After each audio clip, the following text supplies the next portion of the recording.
बचपन से ही दिखने में सुंदर नहीं थी, लेकिन अमीर बाप की बेटी सृष्टि पर उसकी माँ जान छिड़कती। मेरी बेटी कितनी प्यारी है, भगवान सबको सृष्टि जैसी बेटी दे। सृष्टि धीरे धीरे बड़ी होती है। एक दिन सृष्टि की सहेली कहती है, तू दिखने में कितनी अजीब सी है, लेकिन मैं जानती हूँ हम सब में सबसे अच्छी शादी तो तेरी ही होगी। तेरे पापा अमीर जो हैं। और बता नहीं सकते यार, दहेज तो हर कोई देता है, ये क्या ज्यादा ले जाएगी अपने पति के लिए? अरे बड़े शहर में कोठी है इसके पापा की। अरे पापा की है ना, कौन सी इसकी है? इसकी होती तब तो कोई भी लड़का इससे शादी कर लेता। अरे पापा की मतलब पापा की है तो मेरी ही है ना? किसने कहा? अब तेरी तो तब होगी ना जब तेरा भाई ना हो। वैसे भी शादी के बाद सारी प्रॉपर्टी भाई के नाम होती है। सृष्टि समझ जाती है कि उसे किसी भी हालत में माँ बाप की सारी प्रॉपर्टी को अपने नाम करना है, लेकिन कैसे? एक दिन सृष्टि का भाई शीनू कहता है, बहन क्या कर रही है? तुझसे एक बात करनी है। अरे हाँ हाँ करना, मैं तो तेरी बहन हूँ। बहन मेरी लाइफ में ना एक लड़की है, बहुत अच्छी है। मैं सोच रहा हूँ माँ और पापा से बात करूँ शादी के लिए। सृष्टि को समझ में आ जाता है कि भाई की शादी होते ही भाभी उसे एक दिन भी घर में बर्दाश्त नहीं करेगी। क्या बात है भाई, बताना कौन है वो? यार वो बहुत अच्छी लड़की है, पढ़ी लिखी है, मेरे साथ जॉब भी करती है। बस एक प्रॉब्लम है। हाँ प्रॉब्लम? क्या प्रॉब्लम है भाई? यार वो शादीशुदा है, लेकिन उसके पति ने उसे सिर्फ इसलिए छोड़ दिया क्योंकि उसके माँ बाप दहेज नहीं दे पाए।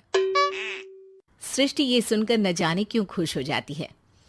अरे भाई तो क्या हुआ, लड़की तुझे तो पसंद है ना? शीनू को लगता है कि बहन उसे समझ रही है। वो इस बात से अनजान होता है कि उसकी बहन की मंशा पूरा घर हड़पने की है। सृष्टि अपनी माँ से कहती है, मम्मी मुझे तो बहुत चिंता है, पता है शीनू क्या कर रहा है? अरे क्या कर रहा है, वो तो काम पर जाता है और वापस घर आता है। नहीं ना माँ, वो यही तो नहीं कर रहा, बाकी सब कर रहा है। आपको पता है उससे प्यार है, और वो भी एक शादीशुदा लड़की से। हैं? ये क्या हो गया? मैं सोसाइटी में क्या मुंह दिखाऊंगी? अरे तेरे पापा तो यही कहेंगे कि मैंने ही उसे बिगाड़ दिया है। माँ देखो, मेरी बात मानो, पापा पर भी विश्वास करने की जरूरत नहीं है। अब आप ही बताओ, पापा इतनी देर घर के बाहर रहते हैं क्यों, बोलो? अरे बेटा वो तो नौकरी करते हैं ना। तू बहुत भोली है माँ। पापा का ऑफिस तो 7 बजे खत्म हो जाता है, लेकिन देखो कितनी देर से आते हैं। अरे नहीं नहीं बेटा, ऐसी कोई बात नहीं है। सृष्टि माँ को एक औरत से बात करते पिता की फोटो दिखाती है। देखो माँ कैसे हैं पापा, मैं ना कहती थी कि पापा सही नहीं है। मैं तेरे पापा से बात करूंगी, दे फोटो मुझे। ओ माँ, वो तो डिलीट हो गई। लेकिन चल, तूने तो देख लिया ना, पापा से बाद में बात कर लेना। और हाँ, मेरा नाम बिल्कुल मत लेना। हाँ माँ। अब क्या था, सृष्टि के माँ और पिता के बीच झगड़ा होना शुरू हो जाता है। सृष्टि के मन में क्या चल रहा था कोई नहीं जानता था। एक दिन, माँ सृष्टि के लिए एक लड़का देखा है, वो लोग शाम को उसे देखने आने वाले हैं। और हाँ माँ, एक खुशखबरी, मैं और पापा मिलकर एक नया बिजनेस ट्राई कर रहे हैं। शाम को लड़का आता है, सांवले रंग का। सृष्टि को तो बिल्कुल भी पसंद नहीं आता। लड़की की माँ कहती है, लड़की का चेहरा तो कोई खास नहीं, लेकिन अगर मेरे बेटे को आप लोग सेटल कर दें तो मैं उसकी शादी आपकी बेटी से करवा दूं। सृष्टि को लड़का बिल्कुल पसंद नहीं था। उसे भाई पर गुस्सा आ जाता है। लड़के वालों के जाने के बाद कहती है, माँ देखा शीनू मेरे लिए कैसा लड़का लेकर आया, न दिखाने लायक न सुनने लायक, सेटल भी नहीं, वो भी हम करे। अरे माँ, मैं जानती हूँ ये मेरी शादी किसी भी घर में क्यों करवाना चाहता है। अरे कैसी बात कर रही है बहन?